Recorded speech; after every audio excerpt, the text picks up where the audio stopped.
So just really, really helping me with my planning time significantly. Like sometimes it'll take me 5 minutes to plan a lesson because of the resources available, because I know exactly what I want. I go on, I use the search bar, I find what I need, I print it. There's also always links to other resources for that same subject too. So if I need more or I need extension activities, that's easy too. I have them ready, printed, sitting on my desk for kids to finish early. So, and sometimes in the middle of class, I'll go on there, print something out for a student that's done. It makes my life so much easier. Well, yeah, I appreciate you guys for doing this for me because it really dramatically improved my first year. The most important thing is it really helped the students. Like, I think I got so many students who started to love learning a language because of the resources. So just know that you guys have made a difference, and it's hard teaching a language in the inner city, and for some kids to be that excited about it, I think was a big stride, and my school noticed and loved it. So I just am so grateful, eternally grateful for it, and I can't wait to use it next year and really hone my skills and learn more and do more trainings. But yeah, really special of you guys to do it. So keep doing what you're doing because I think it's amazing and it's cool that you're so passionate. If I need to come up with engaging lessons really quickly, I'm super busy. I mean, being in school at night, also studying for graduate exam, the GRE, and then working full time, trying to maintain a social life, everything. Just being able to, the night before or just the beginning of the week on Monday, find engaging lessons that are exactly catered to what I'm trying to teach. That's been the best thing. And also, what I love about the lessons is that there's a lot of packets and like really dense scaffolded lessons. So it'll start with like a word search or crossword, then they'll move into reading a short text. And that's amazing for my students because they're all on different levels. So I'll say, okay, some of you guys will go to page 3, some of you will go to page 5, some of you go to page 7.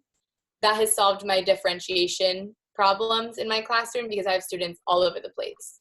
So I'll have an hour class period and I'll have some kids that spend the whole time doing the crossword because that's just where they're at and that's what they like. And then some do the entire packet and they love it and they've learned a lot. And I feel like I can just walk around and support each student individually instead of just being at the front of the room and teaching.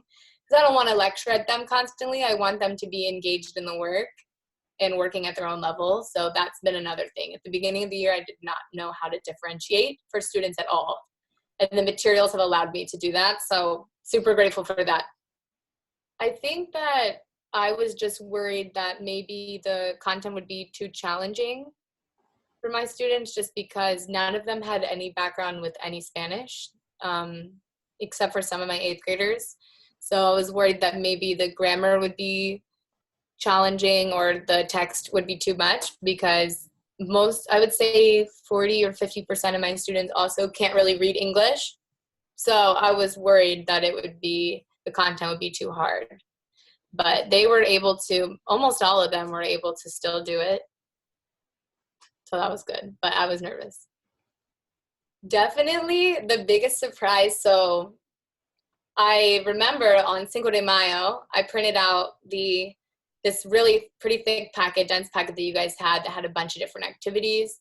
And at the end, there was like a really long text in Spanish, and they were translating words from like phrases. They had the English phrase, and then they were looking for the Spanish equivalent.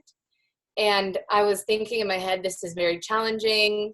I don't know if they'll be able to do it, but I'm going to give it to them and just see. And like an entire Spanish text for Spanish 1 students. And they were loving it.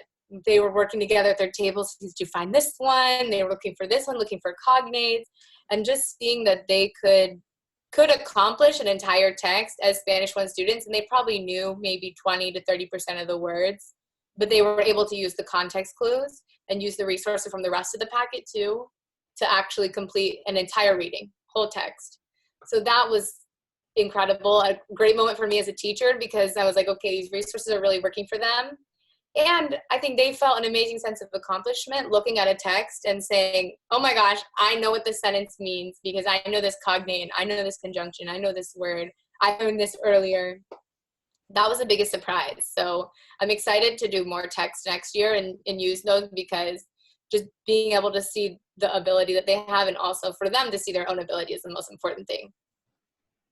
I think my biggest frustration is not having enough time to do what I want to do and not having enough resources, because I feel like my planning periods are often cut out by meetings, students coming in for help, me having to work on other things, work on grading when I want to be planning. So, and also work on like long-term lesson planning, short-term lesson planning that's required by my school. So just not feeling like I have enough time. And then you throw in wanting to connect with parents, wanting to connect with students and building relationships. So it is the time. And next year I have even less time with planning. They're cutting out like half my planning time. So yeah, then that's been the most challenging and frustrating part.